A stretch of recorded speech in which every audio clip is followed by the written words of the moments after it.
they wanted to build. For the people of AlJazeera, these men are martyrs to their revolution. And the more of their comrades who are killed, the more determined they are to defeat Muammar Gaddafi. And so the fallen of AlJazeera are laid to rest. The formalities of death are brief and simple. The inscription reads, "Here lies the martyr Hassan Umran." My nephew died for his country. He went to Brega to fight and Gaddafi troops killed him there. Each person must be ready to die for his country. These families have paid the ultimate price in this bloody revolution. And as they say goodbye to their sons, nephews, brothers, they know that other people will doubtless die before the struggle is over. Jackie Rowland, Al Jazeera, in eastern Libya.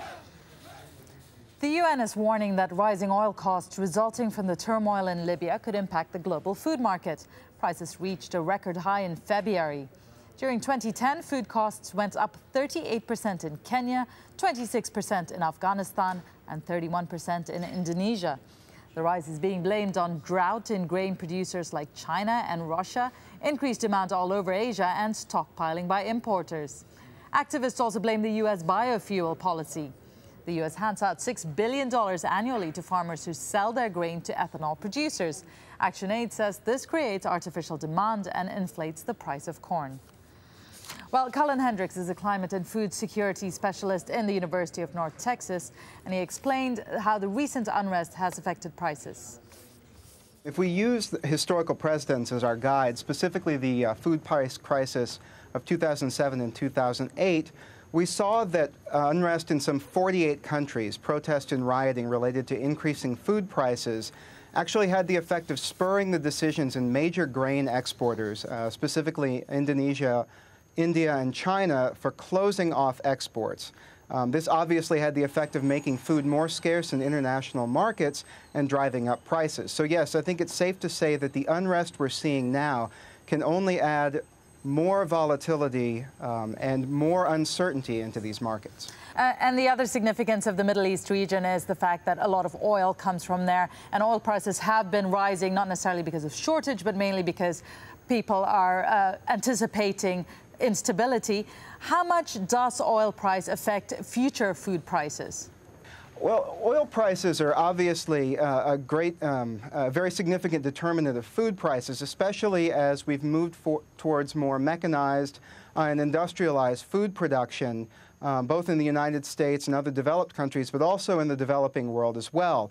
The USDA estimates that an increase in oil prices of, say, a doubling in world oil prices can increase food prices here in the United States by anywhere from 15 to 20%. So it definitely is adding to the increase in prices. These markets are linked in the sense that you also have speculative capital and also the rise of these commodities as an asset class, so that people who are in the markets not necessarily to trade in the underlying goods, but to speculate and to try and make a little bit of income off of the rising prices themselves, are also getting into these markets. So that, in addition, is contributing to the volatility and the increased prices. There have been reports of violent clashes between Sunnis and Shias in Bahrain. Youths armed with sticks and batons charged at each other on the streets of Hamad. It's the first time the two sides have openly clashed since pro-reform protests started in the country 2 weeks ago.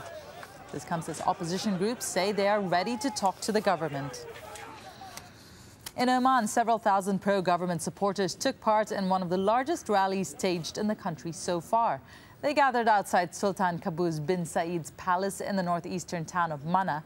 2 people were killed in a pro-democracy protest in Sohar on Sunday.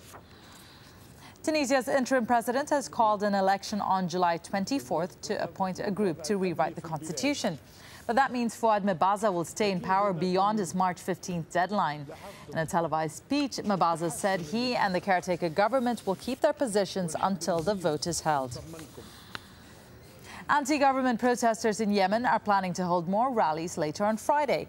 They want President Ali Abdullah Saleh to stand down immediately, but some opposition groups have offered Saleh an exit plan to leave office by the end of the year. Hashem Ahalbara has more from the capital, Sana'a.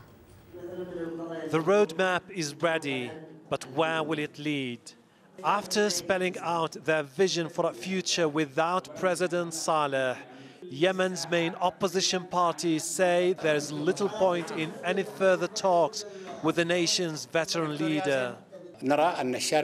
People on the street should have the final say on the political change in this country, but there needs to be an option that avoids anarchy. That's the role of the political parties, but we shouldn't be disconnected from the people. The president, though, remains defiant. He insists that if he leaves office early, a power struggle will be unavoidable.